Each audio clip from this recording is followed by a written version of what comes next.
What do y'all do when you watch a movie that's just so bad, and you just like, there's no point in existing? I got nothing from it. Today I watched the worst movie I've seen in a long time. Probably since Tenet. I guess that's not that long, but no, this is worse than Tenet, because Tenet had some interesting ideas that it didn't really execute, but this is called Earwig and the Witch.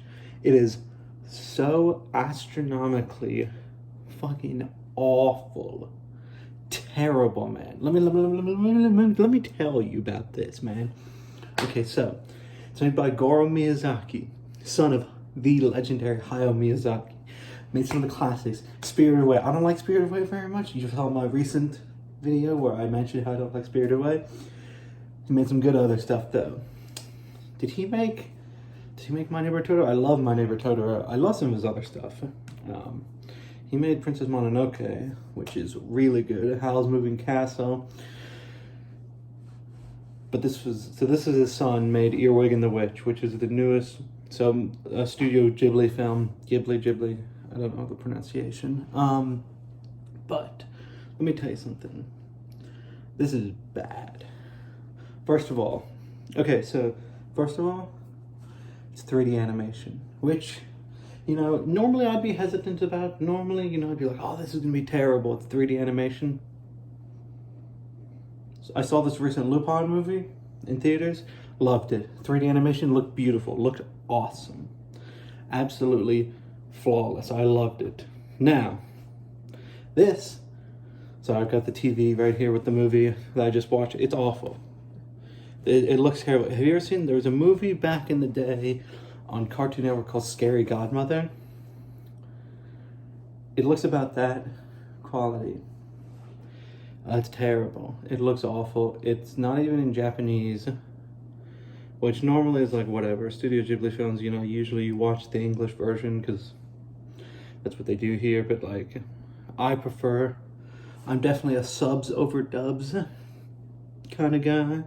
Normally I'd go subs over dubs, but this time I had to watch the dub, and there were some big names. I think there was something Musgraves, can't remember her name.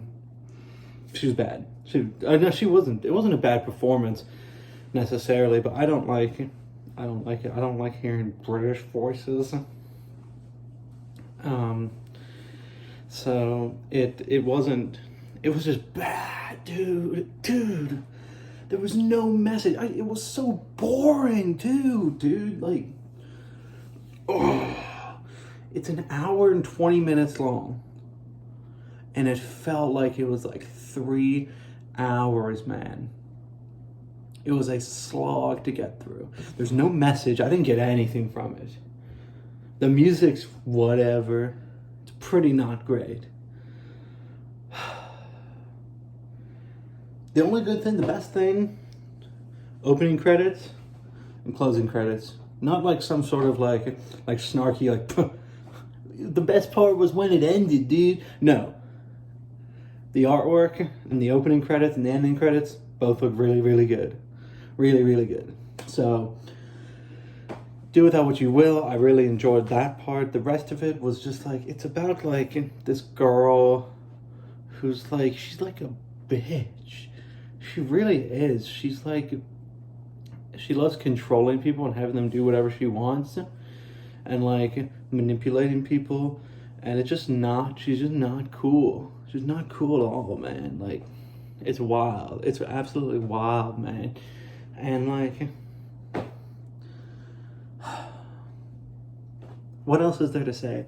Man? It's wild. It's bad. Don't even waste your time with it. It's the worst Studio Ghibli film by a long shot. Now, my friend of mine, I spoke with him and he said, it's not a Ghibli film. Doesn't count. Now, that to me just feels like him sort of coping with the fact that it's so bad and disavowing it. But if you go onto Studio Ghibli's Wikipedia page, under list of works, it's on there. But because it's a co-production with NHK, and I don't know anything about NHK other than they show sumo wrestling, and I love me some sumo wrestling, so I'm gonna show off my Bjork and my Gorillaz album right there.